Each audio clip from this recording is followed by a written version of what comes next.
La antropología social como ciencia, un ensayo de Luis Álvarez Munarriz. El objetivo de esta contribución es reflexionar sobre el estatuto científico de la antropología social. Fue un ideal de los antropólogos clásicos hacer de este saber una ciencia. Es actualmente una necesidad. Se hace una propuesta que podría permitirnos recuperar el carácter científico de esta disciplina. El núcleo de esta propuesta se halla en la construcción y o perfeccionamiento de modelos culturales en cuya elaboración se siguen tres fases: descriptiva, reflexiva y prospectiva. Una de las grandes aspiraciones de los antropólogos clásicos fue hacer de la antropología social una ciencia que pudiera ser incluida en el catálogo de las ciencias por derecho propio, es decir, por poseer un objeto específico de estudio, los modos de ser, pensar y actuar del hombre culturalmente regulados, técnicas de investigación propias, el trabajo de campo y la comparación, y la consiguiente aplicación de este saber al ámbito de la sociedad. En este contexto hay que situar las aspiraciones de Taylor de construir una ciencia natural de la vida humana, los intentos de Spencer y Murdoch de hacer de nuestra disciplina una sociología comparada de alcance mundial, la propuesta de Radcliffe Brown de caminar hacia la construcción de una ciencia teórica y natural de la sociedad humana, y el ideal de Malinowski de elaborar una teoría científica de la cultura. Para alcanzar este objetivo, Levi Strauss proponía que fuese una meditación atrevida en la que se tuvieran en cuenta las tendencias que estaban apareciendo en el saber y en cuya tarea la imaginación debería jugar un papel esencial. Tales ideales no solamente fueron indefinidamente postergados, sino que además han sido explícitamente rechazados por la antropología postmoderna de corte hermenéutico y reflexivo. Este proyecto fue considerado como una tarea ficticia, imposible y además de corte racionalista. Gertz 2000. Pero el panorama de la ciencia está cambiando. Empezamos a superar la fiebre postmoderna, a reconocer su carácter fundamentalista, a rechazar los embates de esta corriente anticiencia. Ello nos da el coraje suficiente para volver a plantear cuestiones de gran calado y alcance teórico sin que nos asuste el que sean tachadas de metanarrativas. Realizar esta tarea hasta, hasta Realizar esta tarea hasta ahora despreciada es un reto importante, pero sobre todo una necesidad en el campo de la antropología social, a la que se acusa no solamente de letargo teórico, sino de estar al margen de los actuales avances y aportaciones sobre el ser humano, de los cuales no debería prescindir nuestra disciplina.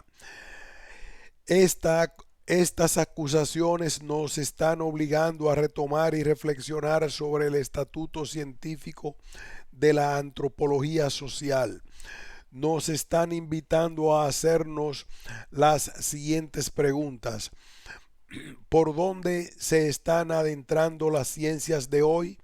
¿Cuáles son las tendencias que poco a poco se están consolidando en la ciencia? ¿Qué impacto y qué interés tienen para la antropología social las nuevas tendencias?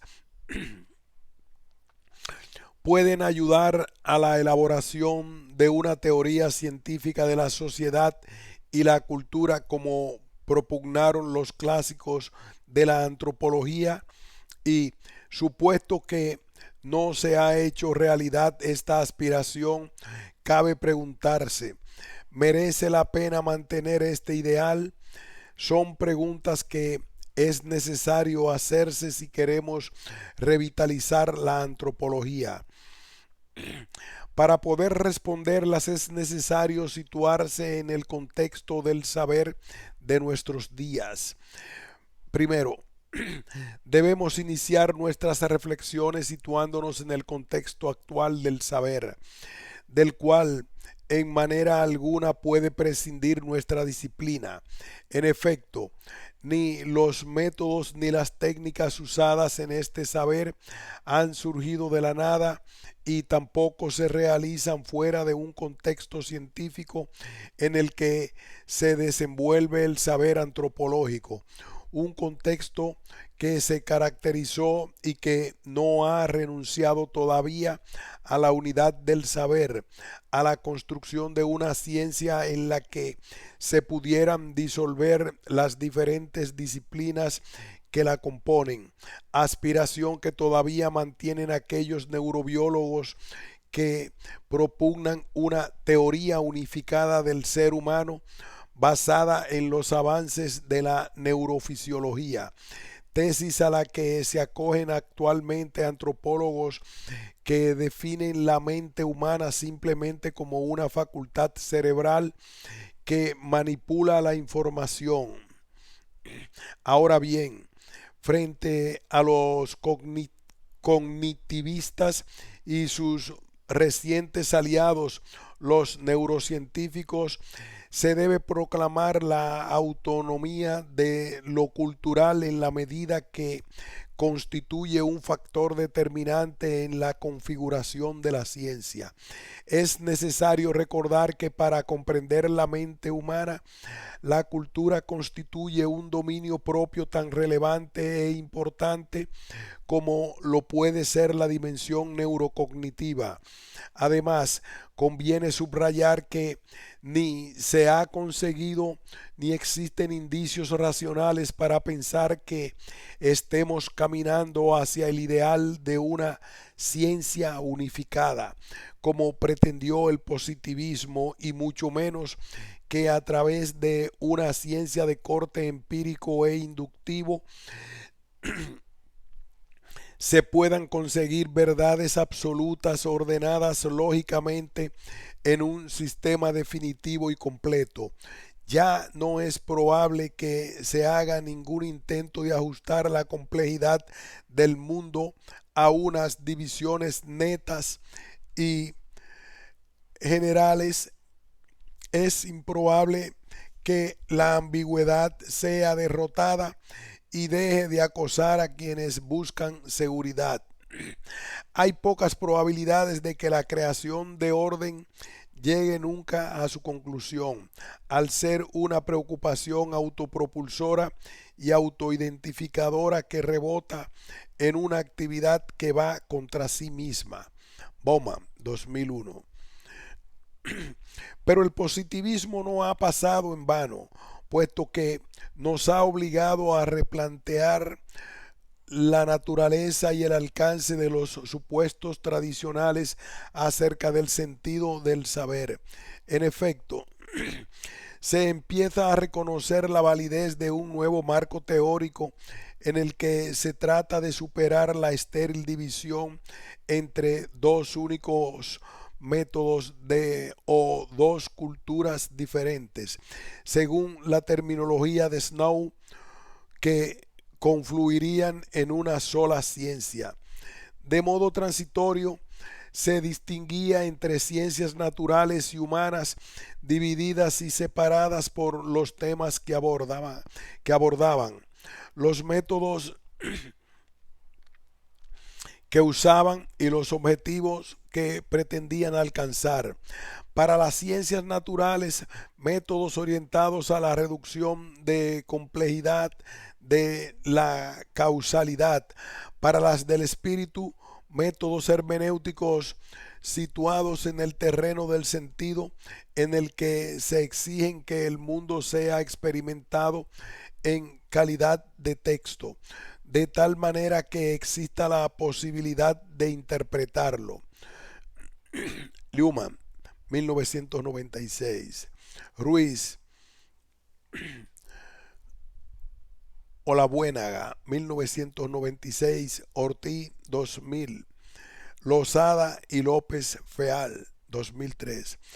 Hoy se aspira a la superación de este dualismo estéril, pero en manera alguna se camina hacia un monismo metodológico y teórico, como lo demuestra la pujanza de los cuatro grandes tipos de ciencias en los que podemos encuadrar la multiplicidad de disciplinas que conforman el saber de nuestros días: humanas, antropológicas, naturales y artificiales. A pesar de los rebotes positivistas, lo cierto es que cada una de ellas se erige en ciencia por derecho propio, sin necesidad de tener que ajustarse a los moldes metodológicos del positivismo para poder ser calificada como tal. Cooperación para integrar conocimientos, sí, pero en manera alguna disolución y unificación como pretendieron los positivistas. Este sería el genuino sentido de los que se han venido en llamar la tercera cultura. En ella no se hace una distinción tajante entre métodos propios y específicos de disciplinas, sino que se complementan y se usan de manera indistinta en cualquiera de ellas. En efecto, el método es una vía a seguir, un camino por el que se transita la investigación. En sentido más estricto, un enfoque del pensamiento encaminado a la búsqueda de la verdad sobre un tema. De ahí que el método se pueda describir como un conjunto de reglas que guían la investigación hacia la consecución de unos resultados. Existen muchos tipos de métodos, pero siguiendo las indicaciones de la metodología, rama de la lógica que se ocupa del estudio sistemático de los principios que guían la investigación científica, los podemos agrupar y condensar en tres: inductivo, deductivo y abductivo. La epistemología es la inductiva y experimental, y como cualquier ciencia verdadera es deductiva y sobre todo abductiva, pues trata de reunir fragmentos similares de fenómenos.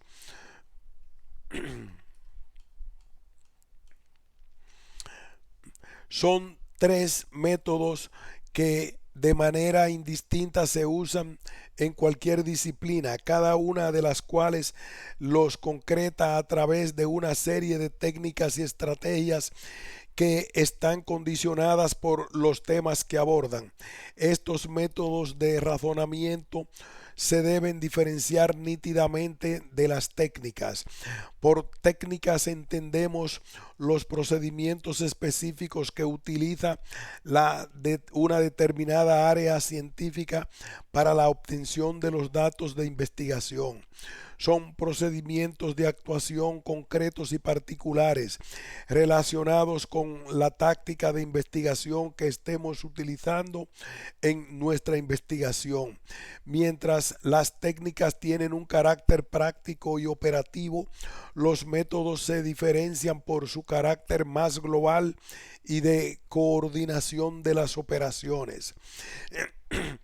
Es importante tener en cuenta esta diferencia, ya que ello nos permite comprender que las diferencias entre las diversas ramas del saber dimanan de las distintas técnicas que usan. Diferentes tipos de fenómenos requieren estrategias y técnicas diferentes, como ya señalara Evans Pritchard. Cuando conseguirá la gente meter en sus cabezas que el historiador concienzudo, lo mismo que el antropólogo concienzudo, no es menos sistemático, exacto y crítico en su investigación que un químico o un biólogo, que no es en el método en el que la ciencia social difiere de la física, sino en la naturaleza de los fenómenos que estudia? Evans Pritchard, 1962. Si esta tesis es correcta, no tiene ningún sentido seguir distinguiendo entre las ciencias naturales, que usan métodos cuantitativos, y las humanas, que usan métodos cualitativos. Todos los pensadores han intentado superar esta dicotomía y todos han conjugado el uso de métodos cualitativos y cuantitativos. Creo que hay que utilizar ambos métodos. Primero el cualitativo, luego el cuantitativo. A continuación, otra vez el cualitativo, hasta que las cosas estén formuladas claramente. Solamente cuando faltan potencia creativa se recurre a disputas y cuestiones metodológicas, como ocurre con el pensamiento postmoderno. Sin embargo, la tendencia en el saber de nuestros días apunta hacia una progresiva complementariedad e integración, incluso en el campo de las denominadas ciencias humanas. A medida que comenzamos a aprender el manejo de la complejidad, las ricas estructuras de símbolos y tal vez la conciencia, queda en evidencia que las barreras tradicionales erigidas entre ambos lados, entre las ciencias naturales y las humanidades, no pueden mantenerse en pie para siempre. El orden narrativo de mundos culturalmente construidos, el orden de los sentimientos y las creencias humanas, será tema de descripción científica de una manera nueva. Pagels, 1991. Bertrappentit, 1996.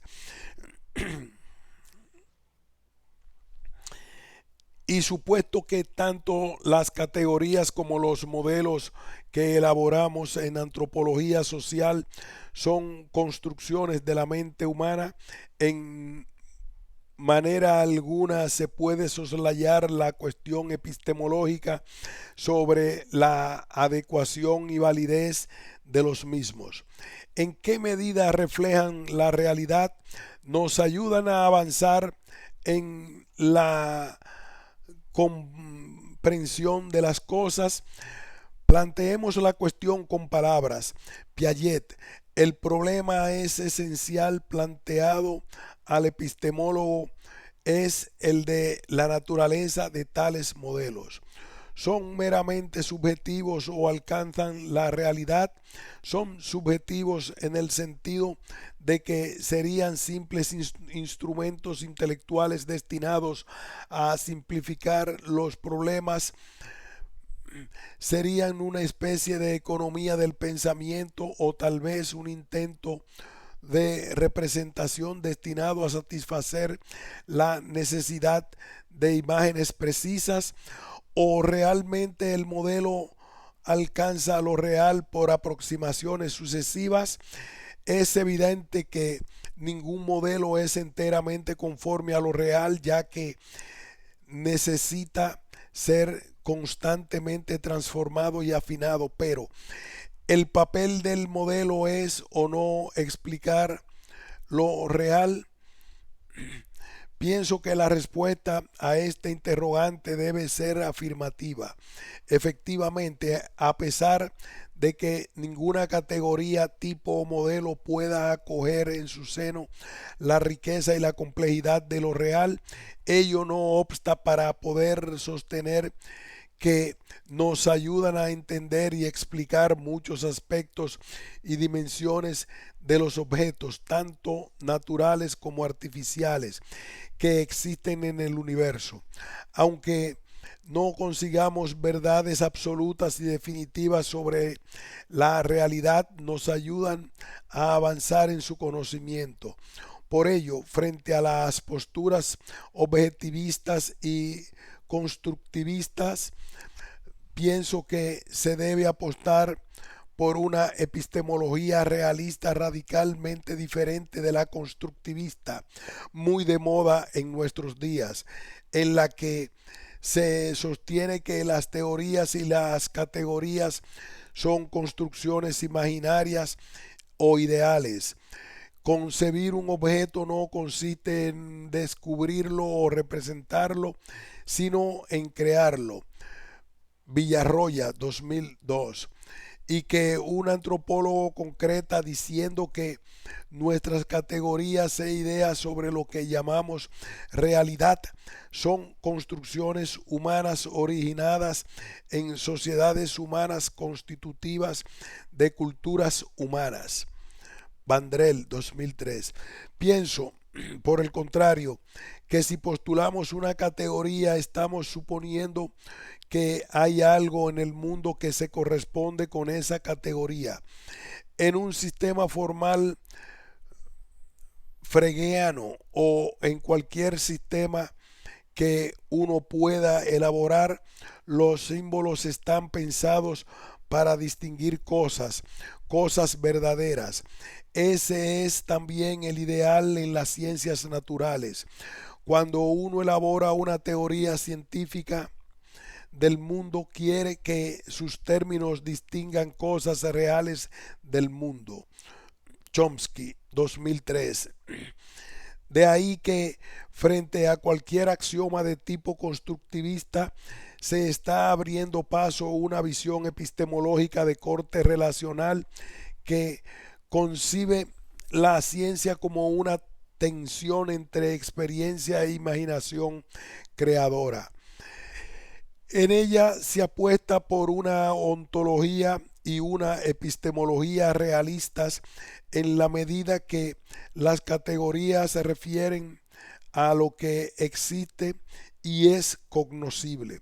Los antropólogos han socavado las formas extremas de relativismo cultural, cuestionando la lógica del constructivismo social.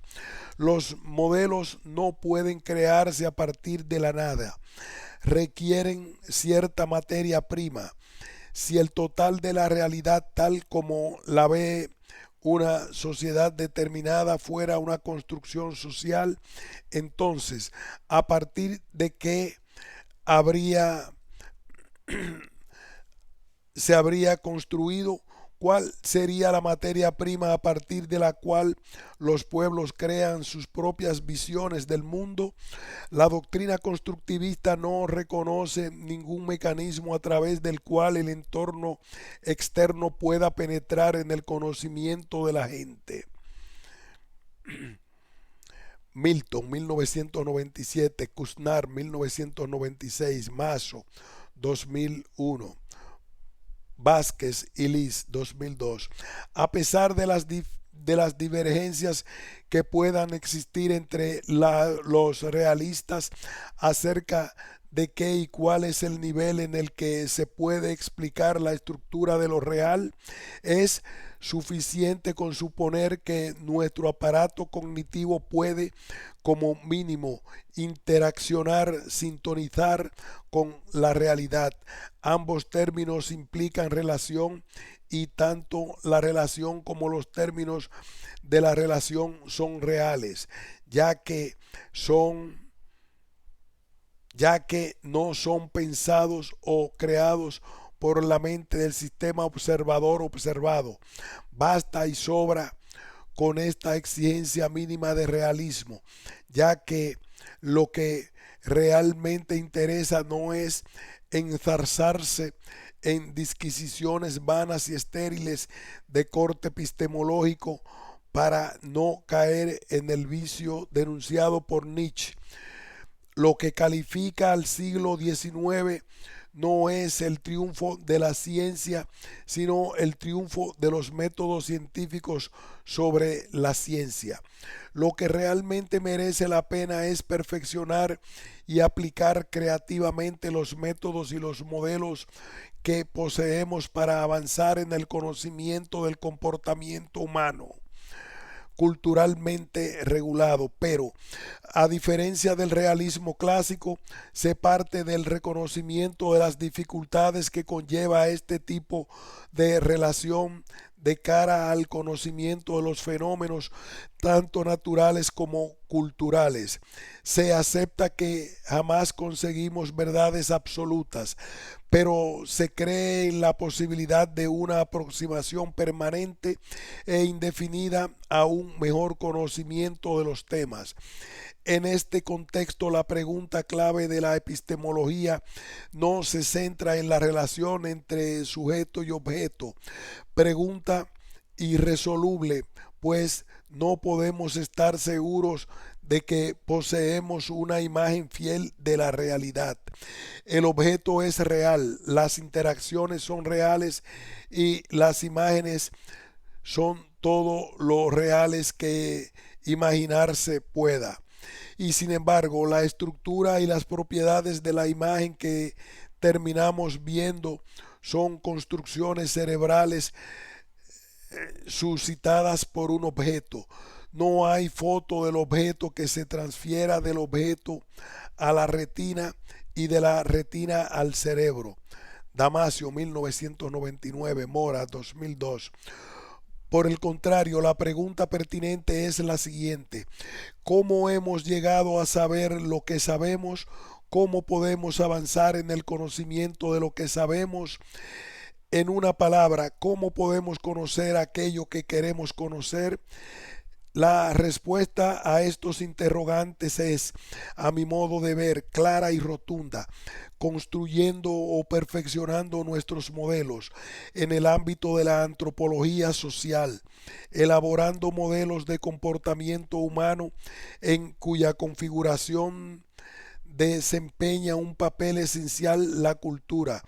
Es conveniente reflexionar sobre el hecho de que la meta de la práctica etnográfica consiste en mostrar una etnografía donde el estudio de lo concreto pueda convertirse en modelo o paradigma para el estudio de lo social utilizado en el método inductivo, intentando convertir el trabajo en un constructo que el antropólogo con relativa frecuencia sueña universalizable o paradigmático, a pesar de que muchas veces debe cuestionarse el proceso de selección y obtención de datos.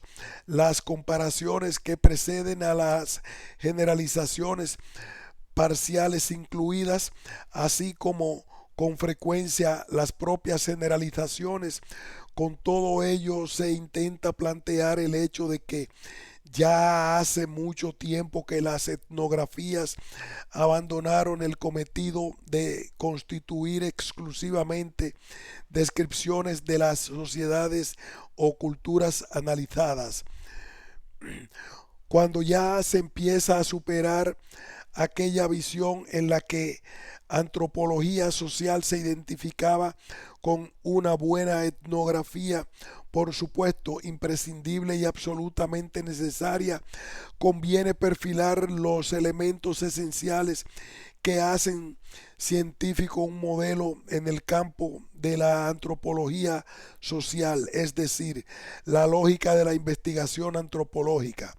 Y para ello, nada mejor que comenzar con un análisis de la naturaleza de los modelos para posteriormente ver cómo se concretan en el campo de la antropología social.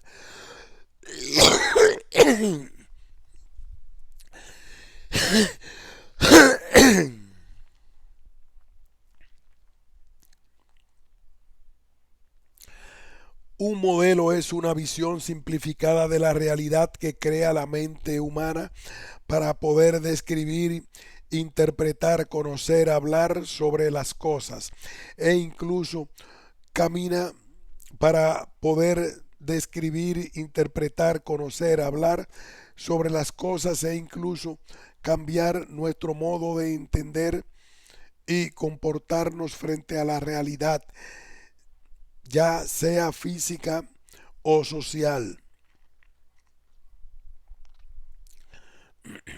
Un modelo es una visión simplificada de la realidad que crea la mente humana para poder describir, interpretar, conocer, hablar sobre las cosas e incluso cambiar nuestro modo de entender y comportarnos frente a la realidad, ya sea física o social. Una definición simple es la propuesta de Minsky. Para un observador B, un objeto A es modelo de un objeto A en la medida que B pueda usar A para responder a cuestiones que le interesan acerca de él. Minsky, 1968. Langer, 1966. De una manera más precisa, un modelo es una construcción del espíritu en la que se pretende reflejar claramente, aunque de manera esquemática y simplificada, pero siempre basada en la realidad, los aspectos más relevantes de un sistema y que además permite hacer deducciones y predicciones comprobables. Pues bien, se acostumbra a distinguir tres tipos de modelos: materiales o físicos. Para representar y entender un fenómeno, nos servimos de un dispositivo o proceso real que se comporta igual al fenómeno del que se construye el modelo. También se denominan prototipos, modelos funcionales de artefactos diseñados. Un modelo de análogo, analog model, es una configuración de elementos físicos que repite estructural o funcionalmente las variables que se consideran significativas en la realidad de lo que el modelo es su análogo. Es la perspectiva usada por los ingenieros que, aunque poseen una teoría determinada sobre la estructura y el funcionamiento de una realidad a analizar, sin embargo, les resulta útil comenzar su investigación con el diseño, construcción y validación de un modelo físico real del sistema que se quiere comprender. Black los clasifica en modelos a escala, basados en la identidad, abarcan todos los simulacros de objetos materiales, tanto reales como imaginarios, que conserven las proporciones relativas, y modelos analógicos destinados a reproducir de la manera más fiel posible en otro medio la estructura o trama de las relaciones del original. Ambos se basan en la semejanza que existe entre el original y el modelo. Los dispositivos pueden ser reales como un robot o simulados como un programa de ordenador. Son de uso frecuente en el campo de las ciencias sociales. Algunas de las que se denominan teorías sociales no son sino modelos basados en una analogía con otros sistemas bajo el supuesto de que las propiedades y regularidades establecidas en estos tendrán su correlato en los modelos sociales. Teóricos. Todavía persiste en algunos epistemólogos la tendencia a distinguir dos tipos diferenciados y contrapuestos y asignados respectivamente a las ciencias naturales y las humanas.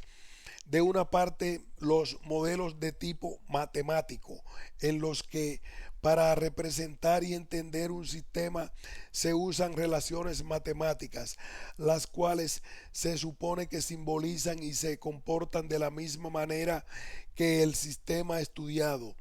En este ámbito el modelo se resuelve en un conjunto de ecuaciones matemáticas que permiten describir el comportamiento de un proceso basadas en unas formulaciones teóricas claras a partir de conceptos básicos. Se trata de encontrar una relación matemática que se comporte de la misma manera que el sistema que intentamos comprender. Además, se puede incluir un conjunto de reglas e instrucciones que especifican con precisión una serie de pasos que deben darse, ya sean aritméticos, lógicos o geométricos.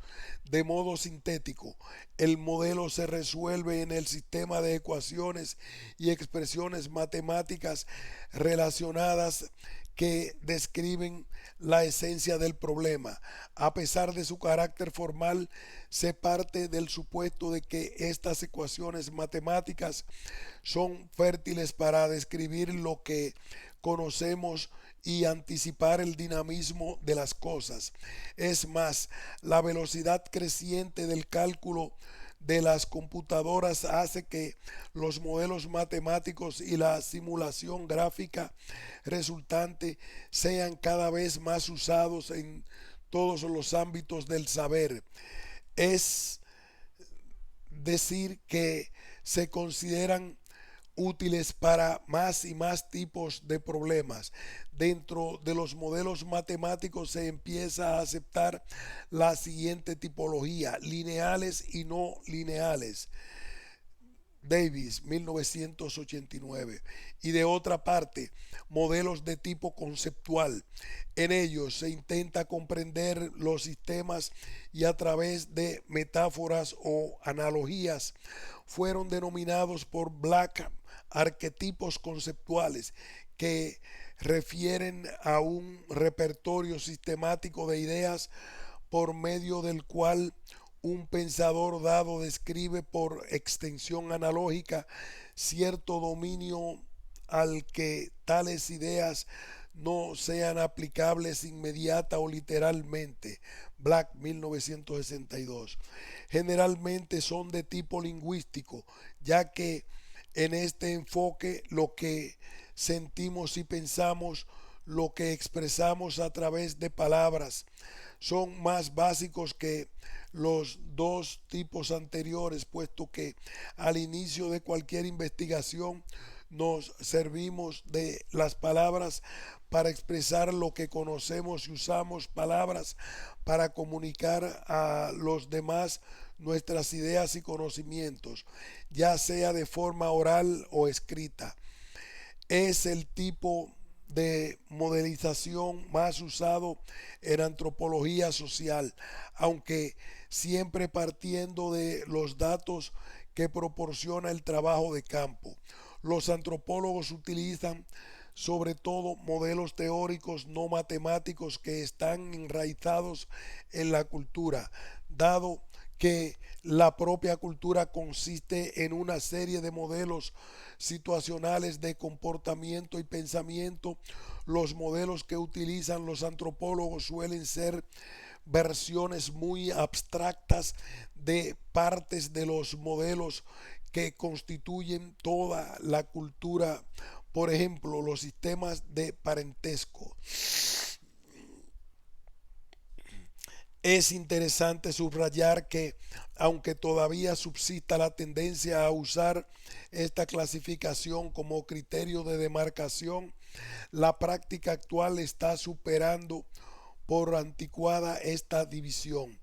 En cualquier disciplina se pueden allá usar ambos tipos de modelos teóricos, y de hecho ambos tipos de modelos han sido usados en antropología social.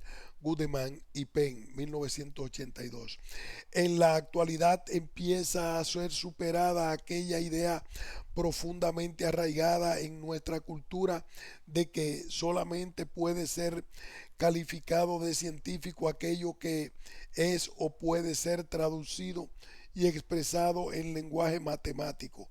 Por el contrario, debemos considerar científico cualquier manera de abordar el conocimiento siempre que satisfaga dos condiciones: que el conocimiento se base en observaciones sistemáticas y que se exprese desde el punto de vista de modelos coherentes, aunque sean limitados y aproximativos.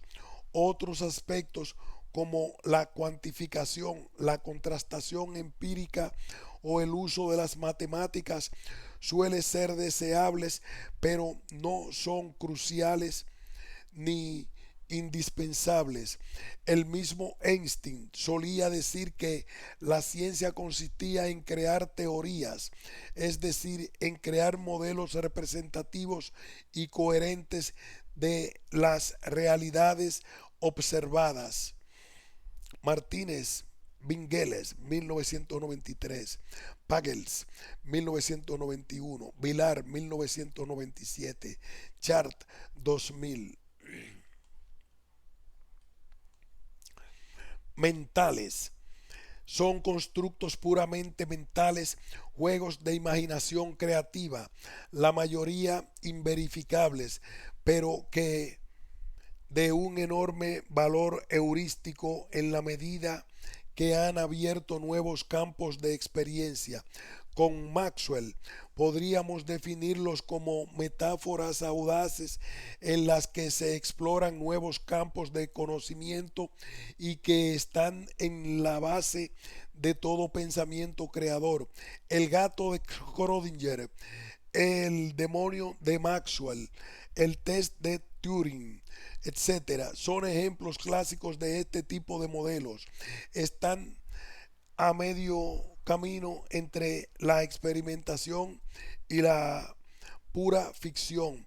Se construyen a fin de poner a prueba determinadas hipótesis e intuiciones. Se crean generalmente cuando no es realizable un experimento directo.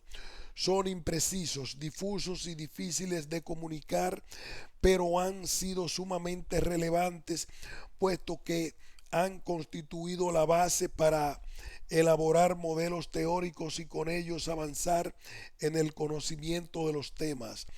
El uso de modelos no es nuevo en la ciencia, lo nuevo es el enfoque introducido por las actualmente denominadas ciencias cognitivas o, con palabras de Simón, ciencias de lo artificial.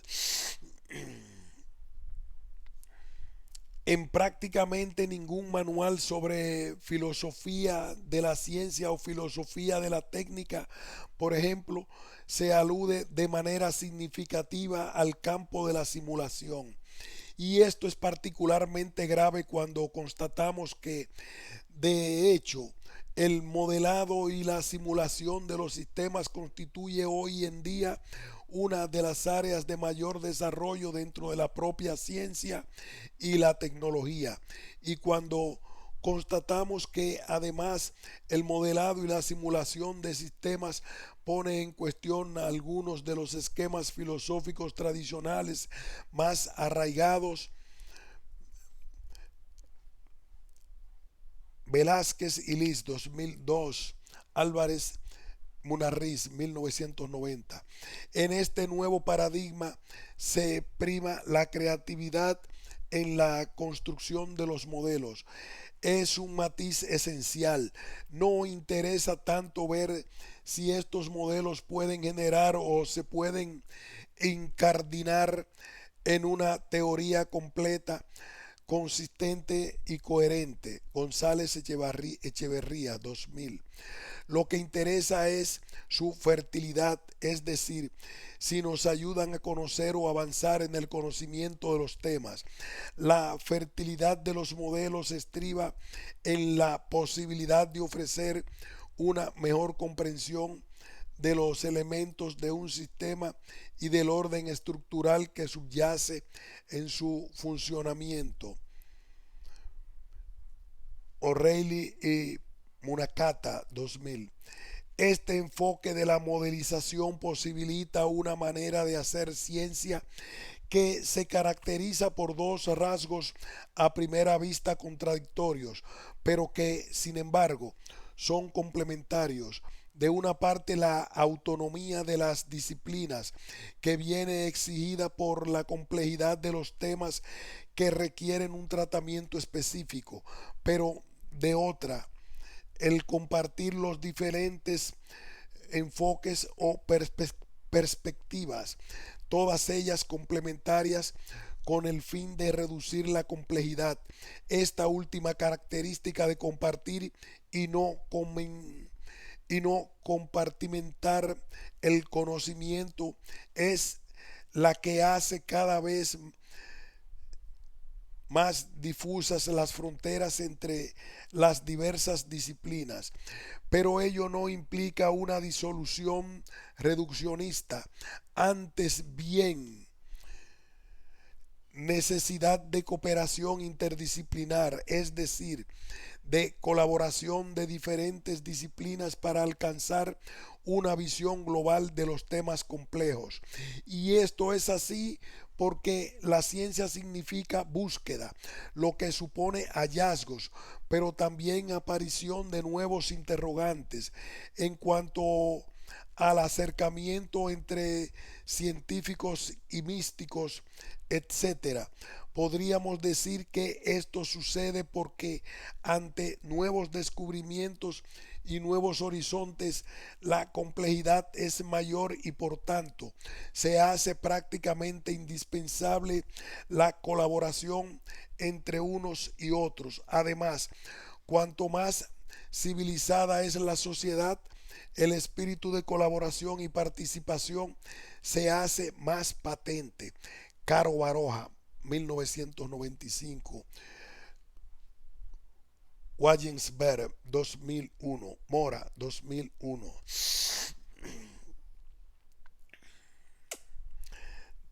Tercero, el núcleo de los modelos y el hilo conductor que guía la investigación antropológica es la categoría de cultura, de tal manera que desde una perspectiva metodológica la antropología social se puede describir como un estudio global comparado y aplicado a la cultura. Esta fue definida por Taylor como un todo complejo que incluye el conocimiento, las creencias, el arte, la moral, el derecho, las costumbres y cualesquiera otros hábitos y capacidades adquiridos por el hombre en cuanto miembro de la sociedad. Taylor, 1874.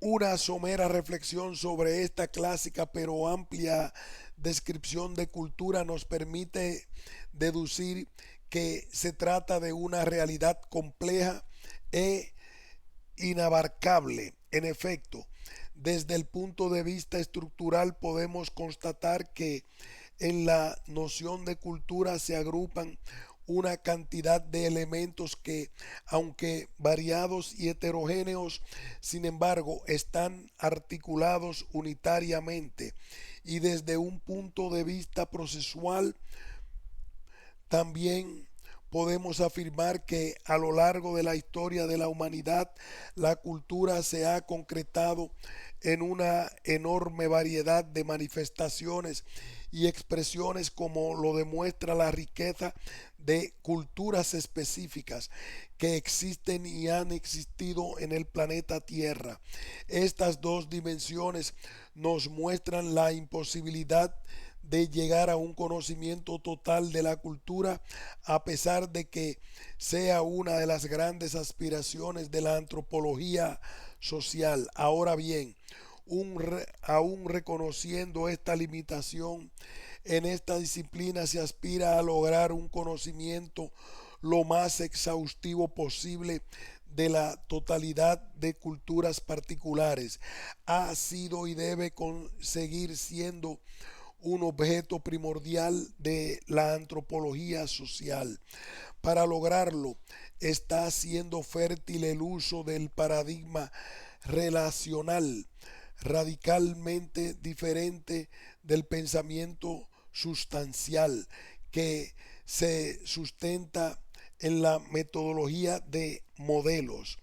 Los etnógrafos prosiguen su permanente búsqueda de modelos, esto es, de configuraciones recurrentes en la conducta de los individuos, en sus descripciones, en sus procesos interpretativos, en el empleo de sus recursos naturales y en la producción y el manejo de sus herramientas y artefactos. Durante 1997, González y Guardiola, 2002, Turner, 1997.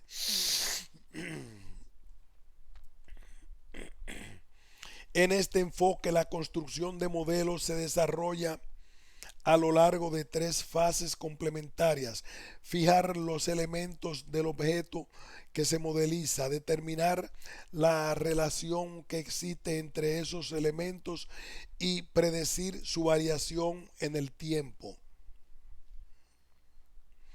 En efecto, después de definir el problema o el sistema a analizar dentro de un horizonte definido, hay que fijar en la primera etapa las variables claves del sistema o categorías esenciales.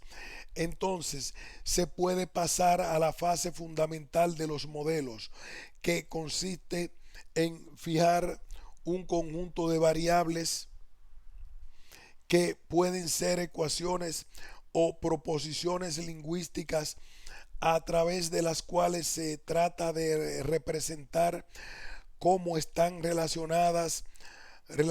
cómo están relacionados los elementos de un sistema. Finalmente, ya se puede simular o anticipar cómo serán los cambios o transformaciones que se operan dentro de un sistema en el futuro.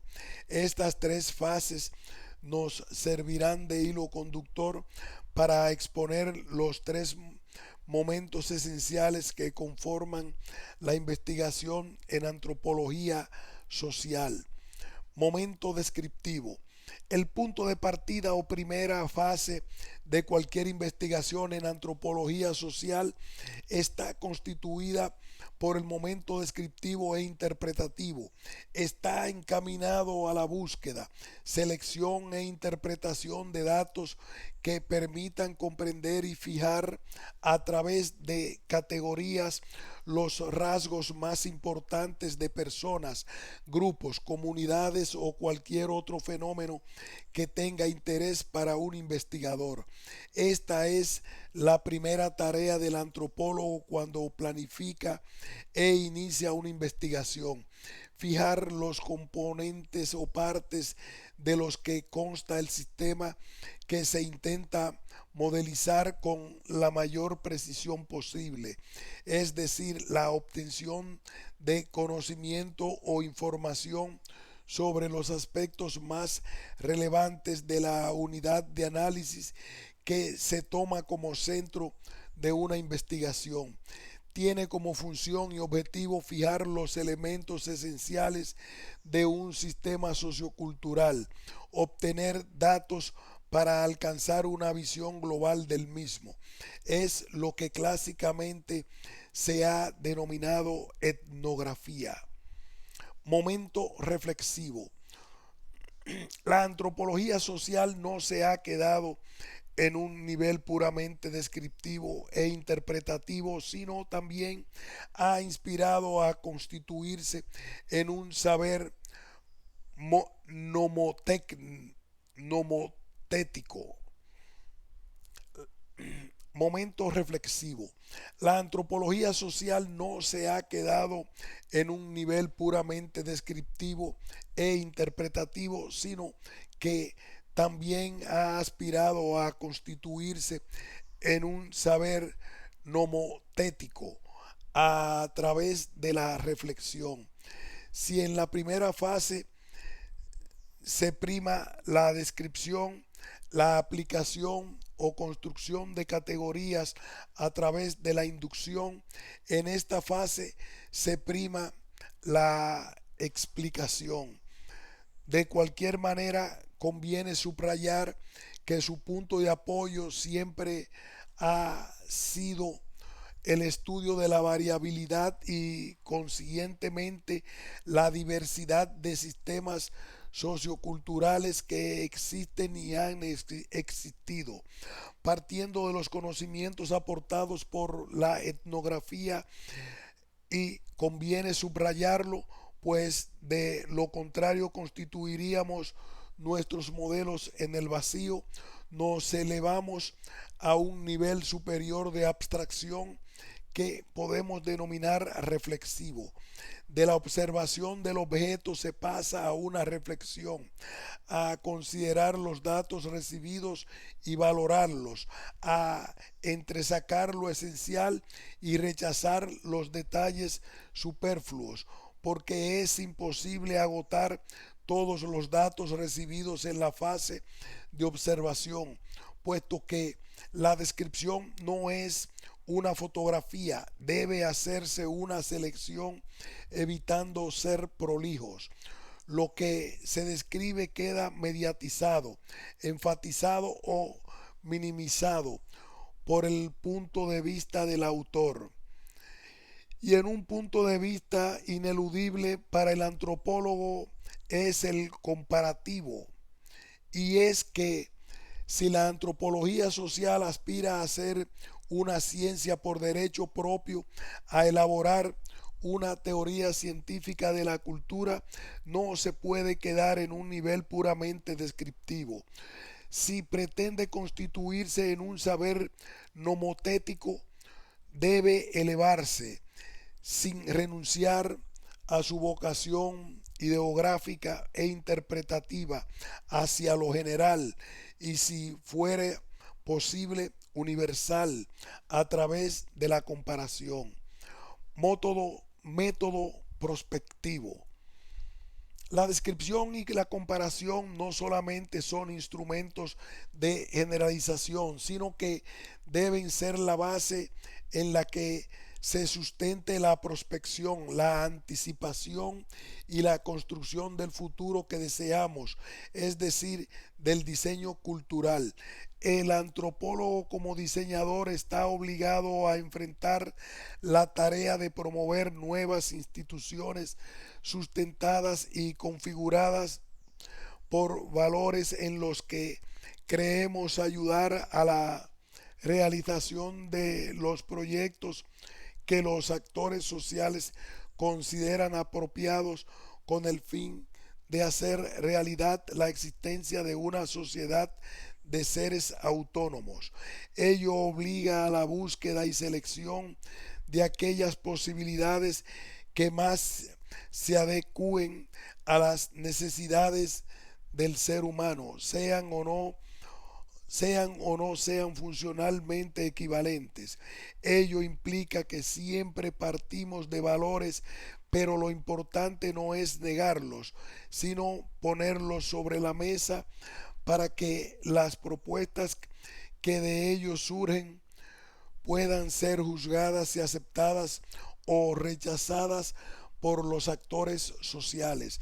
De cualquier manera, conviene subrayar que no es necesario ajustarse de una manera rígida a este proceso de construcción de modelos, ya que imponer sobre el ejercicio de la imaginación científica los cánones de un sistema lógico codificado y bien ordenado es correr el riesgo de socavar la investigación. De, de ahí que como proceso de investigación en manera alguna debemos encuadrarlo y entenderlo a la luz de una metodología inductivista que distinguía entre etnología y antropología. Se puede mantener la terminología para exponer las etapas de investigación, pero partiendo del supuesto de que en cualquiera de ellas se puede y se deben usar los tres tipos de métodos: inductivo, deductivo y abductivo. Además, dependerá del tema y del nivel de investigación en el que se halle el problema que se plantea y se quiere resolver para realizar todas o alguna de ellas. Los métodos de investigación constituyen procedimientos regularizados y normalizados para analizar la realidad. Por medio de ellos se facilita la investigación destinada a la obtención de nuevos conocimientos científicos. Estos procedimientos de ningún modo constituyen un corsé rígido, antes bien son flexibles, adaptables y regulativos. Tampoco se trata de una sucesión rígida de órdenes. Las normas de procedimiento deben adaptarse más bien a las exigencias concretas del problema, a los intereses y objetivos del investigador, a las cualificaciones de los miembros del equipo, a la asequibilidad de los objetos de investigación, por ejemplo, también bajo limitaciones derivadas de la protección de datos, a las posibilidades financieras y al tiempo disponible. Heinerman, 2003.